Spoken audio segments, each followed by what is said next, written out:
Agriculture occupies an important place in the economies of African countries, especially those in West and Central Africa. In spite of this importance, agriculture is confronted with numerous challenges such as poverty of populations in rural areas who live under difficult conditions, food and nutrition insecurity, poorly exploited arable and irrigable lands, low production of agricultural products in quantity and quality, difficulties in accessing markets, and inappropriate national or sub-regional agricultural policies. In order to meet these challenges, the African Union, through the New Partnership for Africa's Development (NEPAD), developed the Comprehensive Africa Agriculture Development Programme (CAADP), which is implemented through 4 pillars. Its aim is to attain at least a 6% agricultural growth in order to eradicate hunger and reduce poverty by half in 2015.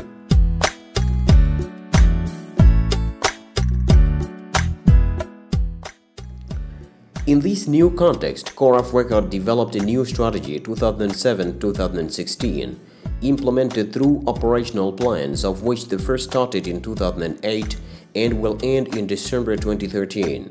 With this restructuring of CORAF, its mission is to achieve sustainable improvements of productivity, competitiveness and agricultural markets in West and Central Africa by satisfying the main demands of target groups addressed to the sub-regional research system.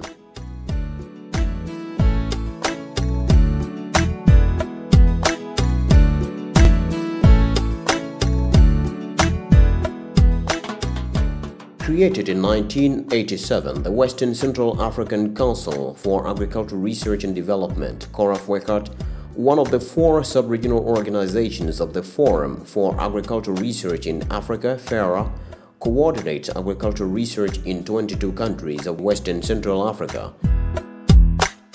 CORAF was mandated by the regional political institutions such as the Economic Community of West African States, ECOWAS, and the West African Economic and Monetary Union, UEMOA, in West Africa, and the Economic Community of Central African States, ECAS, and the Central African Economic and Monetary Community, CEMAC, in Central Africa, to implement their agricultural research policy.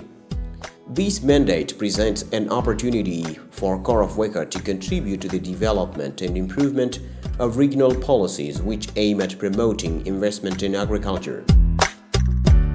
In order to carry out its mission, CORAF is implementing 8 programs corresponding to priority agricultural subsectors and cross-cutting areas identified by stakeholders. These include livestock, fisheries and aquaculture, staple and non-staple crops, natural resources management, biotechnology and biosafety, policies, markets and trade, capacity building, and knowledge management. The programs are implemented according to the Integrated Agricultural Research for Development (IAR4D) paradigm by means of specific projects selected through competitive fund or regional commissioned project mechanisms. The IAR4D paradigm is based on the innovation system and is carried out in the field through the establishment of innovation platforms and the use of the value chain approach. These approaches offer the possibility to all categories of stakeholders, namely producers and their organizations, research institutions, NGOs, the private sector, and agricultural universities, to involve themselves in the implementation of the projects. In fact, the innovation platforms encourage the exchange of ideas among stakeholders and learning.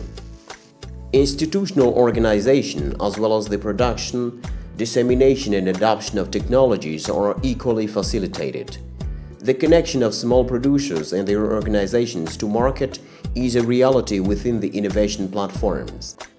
To date, CORAF coordinates 55 projects constituted by 75 innovation platforms that are operating at different levels.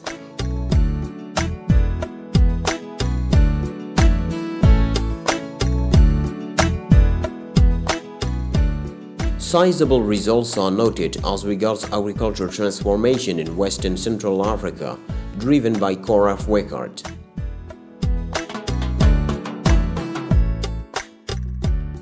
In the framework of the project on sustainable intensification of integrated crop systems and small ruminants in West Africa, implemented since 2011 in Mali, Ghana, Benin and the Gambia, 16 innovation platforms were established and include pastoralists, producers, researchers, food processors, suppliers of agricultural and chemical inputs, extension workers, as well as the media and policy makers. The activities of the platforms brought about the reduction of the death rate of small ruminants by 10% in areas benefiting from it, the production of improved cowpea varieties allowing a 40% growth in the production of biomass for the animals, and thus benefiting over 250 farmers, of which 40% are women. Another project on the promotion of integrated management technologies for the improvement of banana and plantain productivity in farms of West and Central Africa, which started in 2010, enabled the establishment of innovation platform in Cameroon comprising 600 stakeholders who improved their skills in the production and the use of healthy plants in a high-yielding variety of banana. The exchanges and learning within the innovation platform brought about a change of attitude and behavior in the main stakeholders of the value chain. As a result, producers were able to multiply their plantations, and this allows them to export their produce to neighboring countries such as Equatorial Guinea, Gabon, and the Republic of Congo. Concerning the project on strengthening livelihood resilience for poverty reduction in the semi-arid areas of West Africa, implemented in Mali, Togo, and Niger, 6 innovation platforms were established, which contributed to improving technologies and building capacities of stakeholders and partners.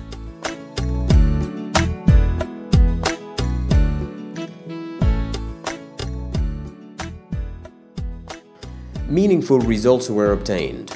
A central input supply model was developed, and it resulted in an increase in milk production that rose from 0.47 to 2.1 liters per cow per day during the dry season. A mobile production unit of the traditional cheese called wangash was developed, which resulted in the establishment of a cooperative for processing milk taria involving 48 women.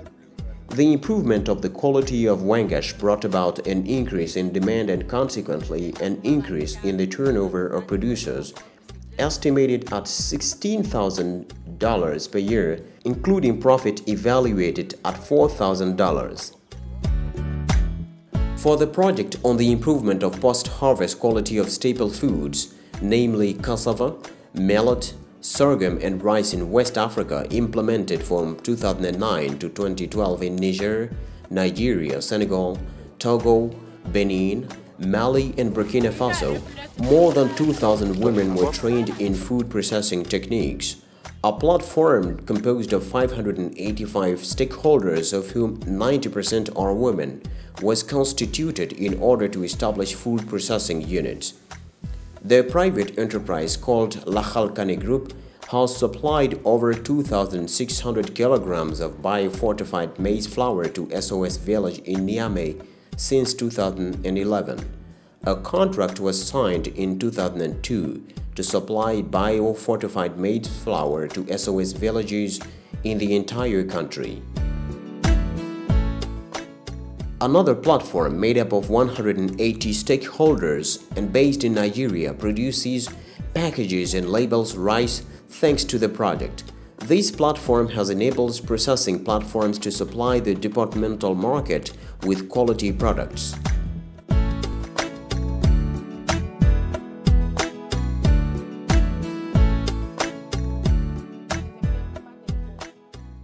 CORAF WECARD considers the whole range of innovation platforms addressing issues relating to production, processing and agriculture markets implemented everywhere in the sub-region as an impact infrastructure.